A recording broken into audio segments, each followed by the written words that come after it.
بسم اللہ الرحمن الرحیم۔ بالوں میں کنگھی کرنے کے حوالے سے ہمارا جو چیپٹر تھا وہ چل رہا تھا۔ آج جو ہم پہلی حدیث پاک سنیں گے بڑی خوبصورت جو حدیث پاک ہے اور اس میں ہمارے لیے بھی سیکھنے کی باتیں موجود ہیں۔ بڑی توجہ کے ساتھ آپ سنیں گے تو انشاءاللہ آپ کو فائدہ ہوگا۔ حضرت عائشہ صدیقہ طیبہ طاہرہ تمام مومنوں کی ماں رضی اللہ تعالیٰ عنہ آپ فرماتی ہیں، ان کانا رسول اللہ صلی اللہ علیہ وآلہ وسلم لا يحب التجمن فی طہورہ اذا تطہر، کہ جب نبی پاک علیہ الصلوۃ والسلام طہارت حاصل کرتے، جب حضور طہارت حاصل کرتے، پاکی حاصل کرتے، تو حضور دائیں جانب کو پسند فرماتے تھے۔ کون سی جانب کو؟ سیدھی طرف کو۔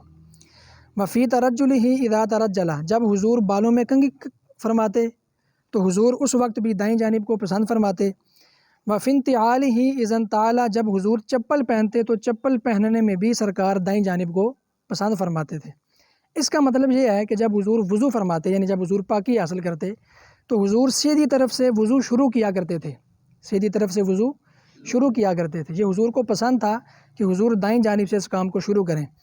اسی طرح جب حضور بالوں میں کنگھی کرتے تو حضور پہلے دائیں جانب اپنے بال مبارک موڑتے، دائیں جانب حضور پہلے کنگھی کرتے۔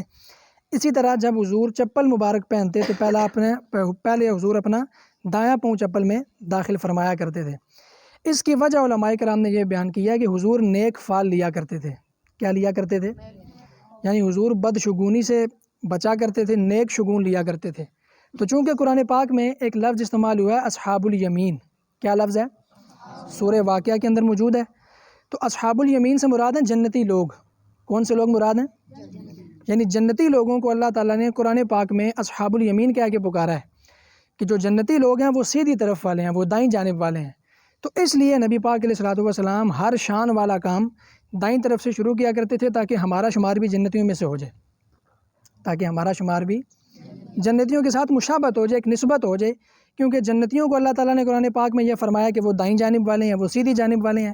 تو اس لیے حضور علیہ الصلوۃ والسلام ہر شان والا کام جو ہے وہ سیدھی طرف سے شروع کیا کرتے تھے۔ اسی وجہ سے علماء کرام یہ فرماتے ہیں کہ جب آپ کسی کو کوئی چیز دیں یا کسی سے کوئی چیز لیں تو دائیں ہاتھ سے دیں، دائیں ہاتھ سے لیں۔ جب آپ لباس پہنیں، جب آپ قمیض پہنیں تو پہلے اپنا دایاں ہاتھ اس بازو میں داخل کریں۔ جب آپ شلوار پہنیں تو پہلے دایاں پاؤں جو ہے وہ شلوار کے اندر داخل کریں۔ جب مسجد میں داخل ہوں تو پہلے دایاں پاؤں مسجد میں رکھنا، یہ حضور کی سنت ہے۔ حضور کی دایاں پاؤں مسجد میں پہلے رکھنا جب مسجد میں داخل ہوں۔ جب مسجد سے نکلیں تو پھر بایاں پاؤں پہلے بار رکھنا چاہیے۔ اسی طرح جب چپل پہنیں تو پہلے سیدھا پاؤں پہنتے ہوئے داخل کرنا چاہیے، جب چپل اتاریں تو پھر پہلے الٹا پاؤں۔ تو اس طرح کے اور بھی کافی سارے کام ہیں کہ جن میں دائیں طرف سے ابتدا کرنے کی جو ہے وہ برکت ہے۔ تو اس حدیث پاک میں اس چیز کو بیان کیا گیا کہ نبی پاک علیہ الصلوۃ والسلام سیدھی طرف کو پسند فرماتے تھے، سیدھی طرف کو۔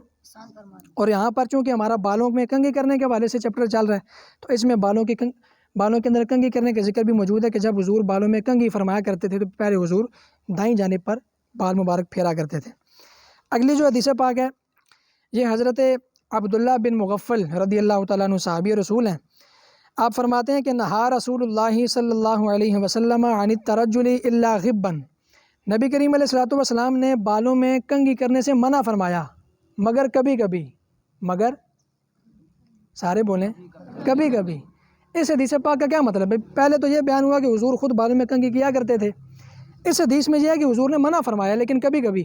مطلب اس کا یہ ہے کہ ایسا نہیں ہونا چاہیے کہ بندہ پورا دن شیشے کے سامنے کھڑا رہے۔ یہ بات سمجھ آ رہی ہے؟ ایسا نہیں ہونا چاہیے کہ ہر ٹائم جب بھی آپ دیکھیں بندے نے کنگھی اٹھائی ہوئی ہو اپنے بالوں کو وہ کبھی ادھر سٹائل مار رہا ہے، کبھی ادھر سٹائل مار رہا ہے، اس چیز سے حضور نے منع فرمایا ہے۔ ہاں جب بال بکھر جائیں تو پھر کنگھی کر کے اپنے بالوں کو درست کر لینا چاہیے، لیکن ایسا نہیں ہونا چاہیے کہ بندہ اپنا بہت سارا ٹائم جو ہے وہ بالوں کے اندر کنگھی کرنے میں ضائع کر دے۔